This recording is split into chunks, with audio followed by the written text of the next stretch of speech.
SSP Bareilly Anurag Arya ने किया आंवला थाना का वार्षिक निरीक्षण। अतिक्रमण की समस्या रही मुख्य बिंदु। पूरा मामला उत्तर प्रदेश के बरेली जनपद का उल्लेख है, जहां पर एसएसपी बरेली अनुराग आर्य ने आंवला थाना का वार्षिक निरीक्षण किया, जहां उन्होंने सबसे पहले सलामी ली। उसके बाद शहर के नागरिकों के साथ बैठक कर जनसंवाद किया, जिनमें लोगों ने अतिक्रमण व जाम की समस्या को लेकर अपनी समस्याएं रखी। किसान नेता ने होली पर गांवों में समस्याओं को लेकर उनके निराकरण की मांग करते हुए अपनी बात रखी। शहर के आए हुए गणमान्य नागरिकों ने भी अतिक्रमण और जाम की समस्या को लेकर सुझाव रखे। इसके अलावा बताया गया कि दीपावली पर 3-4 दिन के लिए नगर को सबसे ज़्यादा भीड़भाड़ वाले समय में ही जाम से बिल्कुल मुक्त रखा गया था। इस तरह कुछ व्यवस्थित किया कि अब आगे भी इसी तरीके से व्यवस्था बनाने में अधिकारियों के साथ बैठकर व्यवस्था बनाई जाएगी, जिससे कि जाम ना हो। बरोड़ा अग्रवाल व निर्दोष चतुर्वेदी व अन्य लोगों ने शहर के अंदर जाने वाले वाहनों के लिए रूट डायवर्जन कर बाईपास से भेजने की मांग का सुझाव दिया। एसएसपी अनुराग आर्य ने अच्छे काम और मेहनत करने की अपील की। उन्होंने कहा कि पुलिस और जनसंवाद होना चाहिए। पुलिस के सकारात्मक कार्य को हाईलाइट किया जाए। 151 की धारा में गलती किसकी ज़्यादा उसके हिसाब से कार्य किया जाए। अतिक्रमण के समाधान के लिए ट्रैफिक से एक अधिकारी को नियुक्त किया जाएगा, जिससे कि जाम से निजात मिल सके। इसके अलावा ज्वाइंट अभियान चलाया जाएगा और पब्लिक व दुकानदारों से संवाद का निर्णय लिया।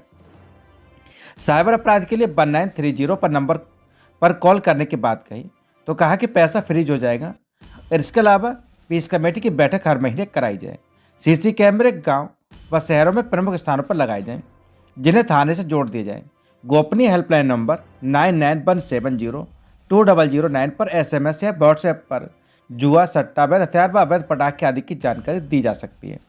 इसके अलावा खाकी साथी के तहत पुलिस लाइन में बैठे 10 सिपाही कॉल कर गांव-गांव जानकारी जुटाएंगे। इसके अलावा उन्होंने कहा कि अपराधी पर नकेल कसी जाए, उन्हें सुधरने का अवसर दिया जाए, वरना कार्रवाई की जाए। इसके अलावा उन्होंने आंवला थाना में शस्त्रागार, मालखाना, जब्त की गई गाड़ियों व उनके रखरखाव, निर्माणाधीन इमारत, सीसीटीएनएस कक्ष, कंप्यूटर रूम, महिला हेल्प डेस्क, जनसुनवाई काउंटर, अपराध रजिस्टर आदि की समीक्षा की और आवश्यक दिशा निर्देश दिए।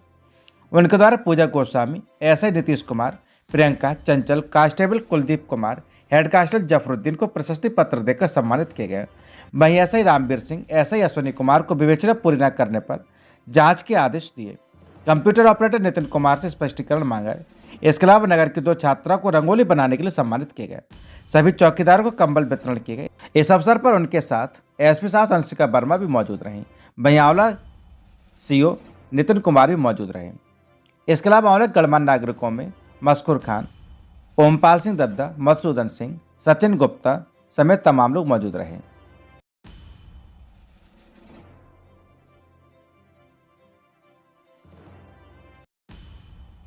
निरीक्षण मेरे द्वारा किया गया है। इस दौरान एसपी साउथ साहब और सीओ आंवला साहब यहाँ पे मौजूद रहे। सबसे पहले जो यहाँ के सम्रांत नागरिकगण हैं, अलग अलग स्टेक होल्डर्स हैं, उनके साथ मीटिंग की गई। बहुत अच्छी मीटिंग रही। उनके द्वारा थाने की कार्यप्रणाली के संबंध में सकारात्मक बातें बताई गई। अपराध नियंत्रण के संबंध में भी बताया कि पहले से काफ़ी अपराध नियंत्रण में बेहतर कार्य हुआ है। जन समस्याओं के निस्तारण में डेफिनेटली बहुत अच्छा काम यहाँ पे हुआ है। ट्रैफिक और अतिक्रमण को लेकर एक समस्या ऐसी है जिसके बारे में सभी के द्वारा चिंता व्यक्त की गई। इसके लिए एसपी ट्रैफिक के नेतृत्व में एक स्पेशल टीम बना के और अगले 5 दिन के अंदर यहाँ भेजी जाएगी, जो पूरा स्टडी करेगी कि तत्कालिक रूप से किन उपायों से इस ट्रैफिक की समस्या में सुधार लाया जा सकता है और इन दी लॉन्ग रन स्ट्रेटेजिकली कैसे उसको ठीक किया जा सकता है। पुलिसकर्मियों के साथ भी बैठक की गई, उनसे उनकी समस्याओं से अवगत हुआ गया।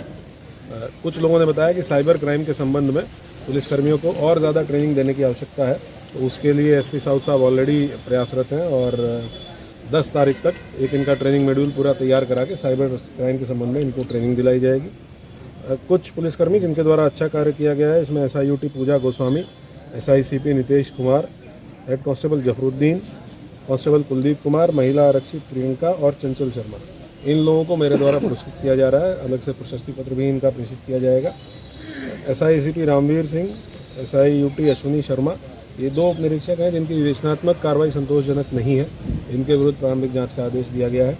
और एक कंप्यूटर ऑपरेटर हैं नितिन कुमार सिंह, ये ई साक्ष्य ऐप के संबंध में इनको जो नए कानूनों के तहत अब ई साक्ष्य ऐप के माध्यम से सारा एविडेंस कलेक्शन हो रहा है, उसमें लापरवाही बरतने के संबंध में इनका स्पष्टीकरण तलब किया गया है।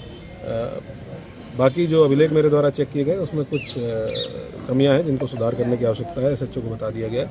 ओवरऑल थाने की साफ़ सफाई में यहाँ का बैरक, जो नया बैरक निर्माण हो रहा है, उसका भी निरीक्षण पीडब्ल्यूडी के संबंधित अधिकारियों के साथ मेरे द्वारा किया गया है।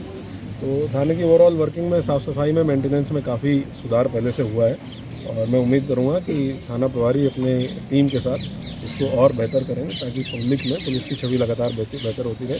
अपराधियों के संबंध में बहुत स्पष्ट माननीय मुख्यमंत्री जी का निर्देश है, जो भी आपराधिक तत्व हैं उनको कानून का कठोर से कठोर पाठ पढ़ाया जाए और उनको एहसास दिलाया जाए कि या तो सुधर जाएं, नहीं तो फिर कानून की सख्ती को झेलने के लिए तैयार रहें।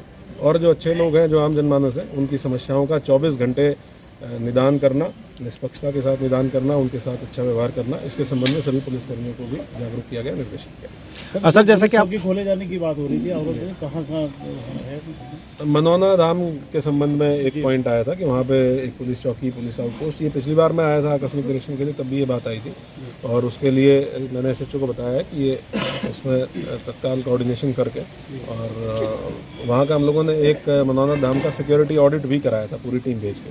इसमें तत्कालीन CO साहब थे, CFO साहब थे, उन पर भी कुछ बिंदु हैं जिसमें कंप्लायंस कराना ज़रूरी है क्योंकि काफ़ी अच्छी संख्या में वहाँ भीड़ जाती है। उसके अलावा भी कहीं है, मनौना धाम के अलावा भी कोई दूसरी? एक ही पॉइंट मीटिंग के दौरान, तो एक ही पॉइंट अभी हम लोगों के विशालगंज क्षेत्र सामने में कोई पुलिस चौकी नहीं, ये आंवला नहीं, विशालगंज हम लोग तो सभी पूरा तहसील विशालगंज में एक भी पुलिस चौकी नहीं, तो वो हम लोगों ने पूरे जनपद में एक अभियान चलाया जिसमें हम हर थाना क्षेत्र में एक चौकी, जो भविष्य में थाना प्रभारी महसूस करता हो कि वहाँ भविष्य में चौकी की आवश्यकता पड़ सकती है, तो हर थाना क्षेत्र में एक पॉइंट को चिन्हित किया जा रहा है। तो उसमें सभी, हाँ, वो मैंने सभी थानों से मांगा है और उसमें एक आ गया है कि सभी थाना प्रभारी अपने पुलिसकर्मियों के साथ उनसे विचार विमर्श करके और लोकल स्थानीय लोगों से विचार विमर्श करके बताएं कि वो कहाँ पे चौकी चाहते हैं, तो वो हर एक थाने में एक प्रस्ताव है। सर जैसे गोपनीय सूचना के बारे में आपने बताया था, कुछ लोग गोपनीय सूचना दे सकते हैं या सट्टा वगैरह को लेकर, तो वो नंबर आप अनाउंस करेंगे क्या? हाँ, नंबर मैंने आप सभी लोगों को नोट कराया है, तो 4 बार मीटिंग में भी सबको नोट कराया है, तो आप उस पर कोई भी सूचना किसी भी समय दे सकते हैं। हाँ, 99-170-20009 ये नंबर है, ये मेरे पास ही रहता है। किसी भी प्रकार की आपराधिक सूचना, कोई भी गोपनीय सूचना जिसमें आप चाहते हैं आपका नाम उजागर ना हो, पहचान उजागर ना हो, वो आप दे सकते हैं और उस पर हम लोग उसकी इम्पोर्टेंस को देखते हुए कार्रवाई करेंगे। बहुत अच्छी कार्रवाइयाँ आम सेक्ट के अंतर्गत जुआ सट्टे के संबंध में कार्रवाइयाँ ऑलरेडी हम लोगों ने की है पिछले 2.5 महीने 3 महीने में इस हेल्पलाइन में, तो आगे भी करते रहेंगे। अभी DM साहब ने एक आदेश जारी किया है कि बिना हेलमेट के पेट्रोल नहीं मिलेगा और बोतल में नहीं मिलेगा। खूब झगड़े होते हैं पेट्रोल पंपों पर, तो कोई ऐसी व्यवस्था है कभी कभी हमारी टीम जाए वहाँ चेक करे, लोगों को समझाए? ऑलरेडी जा रहे हैं, हमारी 112 की गाड़ियों को भी अलग अलग पेट्रोल पंप से डिप्लॉय किया है, लेकिन क्योंकि एक पॉइंट पे 24 घंटे क्योंकि जितने पेट्रोल पंप्स हैं उन पे हर टाइम पुलिस की मौजूदगी पॉसिबल नहीं है, इसलिए पेट्रोल पंप मालिकों के साथ भी बैठक की गई है, जिला स्तर पर भी की गई है, थाने स्तर पर भी की गई है। उनको बताया गया है कि अगर कहीं कोई समस्या आती है तो आप जो इस आदमी ने बदतमीजी की है उसका बाइक नंबर जो धीरे से नोट कर लें, उनके साथ वहाँ पे उद्यत करने की आवश्यकता नहीं है, बाइक नंबर नोट करें, पुलिस को नोट करा दें, हम लोग आवश्यक कार्रवाई उसके बाद उसके खिलाफ करेंगे। लेकिन इसमें पेट्रोल पंप मालिकों को मैं धन्यवाद देना चाहूँगा कि उनके द्वारा अच्छा सहयोग किया जा रहा है और ज़्यादातर पेट्रोल पंप से हम देख रहे हैं कि बिना हेलमेट के पेट्रोल या डीजल नहीं दिया जा रहा है। ग्रामीण क्षेत्र में थोड़ी दिक्कत आ रही है, वहाँ रिलैक्सेशन की आवश्यकता है। गाँव में तो ज़्यादातर लोग चलते नहीं है हेलमेट लेके चले, ग्रामीण क्षेत्र के पेट्रोल पंप लोगों के चाहने का सवाल नहीं है, लोगों की सुरक्षा का सवाल है। सर हेलमेट जो है मांग के जो है काम चला लेते हैं बहुत से लोग। देखो, कोई भी कवायद हम लोग करते हैं उसका मकसद एक ही होता है कि लोगों की जान सुरक्षित रहे। आपके हेलमेट लगाने से किसी का कोई व्यक्तिगत लाभ नहीं है आपके अलावा, है ना, तो ये हम लोगों को सबको समझाने की आवश्यकता है। अगर कोई ये आर्ग्यूमेंट, ये लॉजिक हमें देता भी है कि गांव में क्या जरूरत है हेलमेट लगाने की, तो हमें समझाने की जरूरत है कि सड़क सब जगह है, पक्की सड़क सब जगह है, गिर कहीं नहीं सकता है गाड़ी से आदमी, सर में चोट लग सकती है। एक हेलमेट आपकी ज़िंदगी बचा सकता है, आपके परिवार के लिए बहुत महत्वपूर्ण साबित हो सकता है ना।